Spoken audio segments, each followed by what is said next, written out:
Mrs. Rina uses a grid activity to teach the concept of multiplication of decimals.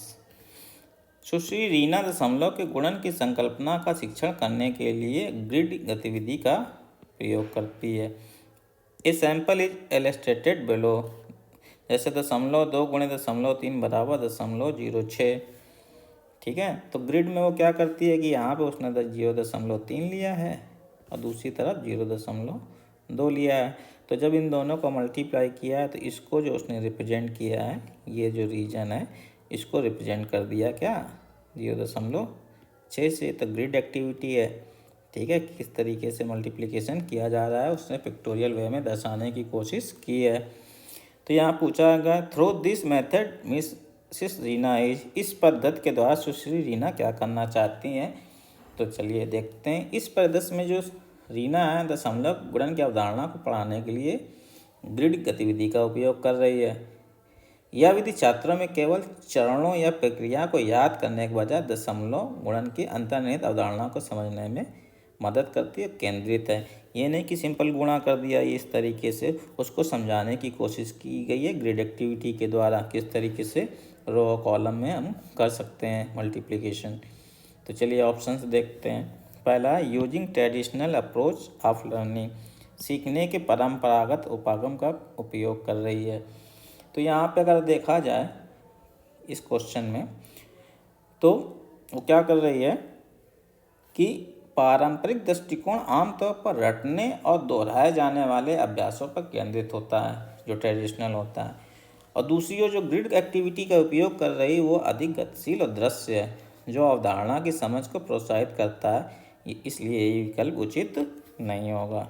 दूसरा है हमारे पास focusing on developing problem solving skill, समस्या समाधान कौशल के विकास पर बल दे रही है। तो जो रीना का दृष्टिकोण छात्रों को यह समझाने में मदद कर सकता है कि दशमलव गुणन से संबंधित समस्याओं को कैसे हल किया जाए। यहाँ प्राथमिक ध्यान व्यक्तिगत समस्याओं को व्यक्तिगत रूप से हल करने के बजाय वैचारिक ढांचे को समझने पर अधिक है। यह विकल्प को कुछ हद तक लागू है लेकिन सबसे सटीक नहीं है, तो मोस्ट सुटेबल नहीं बनता। वो बल दे रही है, उसको समझाने की कोशिश कर रही है ग्रिड मल्टीप्लिकेशन को, किससे, ग्रिड एक्टिविटी से, लेकिन ये सुटेबल ऑप्शन नहीं है। तीसरा है focusing more on procedural knowledge and less on conceptual knowledge. तो ये भी देखिए गलत हो जाएगा। प्रक्रमणशील ज्ञान पर ज़्यादा बल दे रही है और संकलनात्मक ज्ञान पर कम। तो यहाँ पे उल्टा है, यहाँ पे कॉन्सेप्ट पे वो फोकस कर रही है। ग्रिड गतिविधि दशमलव गुणन की अवधारणा को स्पष्ट करने के लिए डिजाइन की गई है। यह संख्याओं के बीच के संबंध को एक दृश्य और संरचित तरीके से दिखाता है, जो हमें यहाँ दिख रहा है यहाँ पे। ठीक है, जो केवल एक प्रक्रिया का पालन करने के बजाय अवधारणा को समझाने पर या समझने पर भी जोर देता है। तो ये भी विकल्प गलत हो जाता है। चौथा है focusing more on conceptual knowledge. तो कॉन्सेप्चुअल नॉलेज से फोकस करें and problem solving and less on procedural knowledge. तो ये सही हो जाता है। संकलनात्मक ज्ञान और समस्या समाधान पर ज़्यादा बल दे रही है तथा प्रक्रमणशील ज्ञान पर कम। ये बिल्कुल सही बात है, यह सबसे उपयुक्त उत्तर है।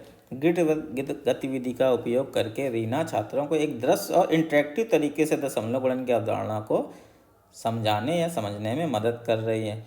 ग्रिड विधि समस्या को प्रबंधीय भागों में तोड़ने में मदद करती है, जो न केवल समस्या समाधान कौशल को बढ़ावा देता है बल्कि एक निश्चित प्रक्रिया का पालन करने के बजाय उसकी जो छुपी हुई अवधारणा की गहरी सोच है उसको भी मजबूत करता है। तो ये बेस्ट सुटेबल ऑप्शन बनता है। तो यहाँ आंसर क्या हो जाएगा, ऑप्शन 4।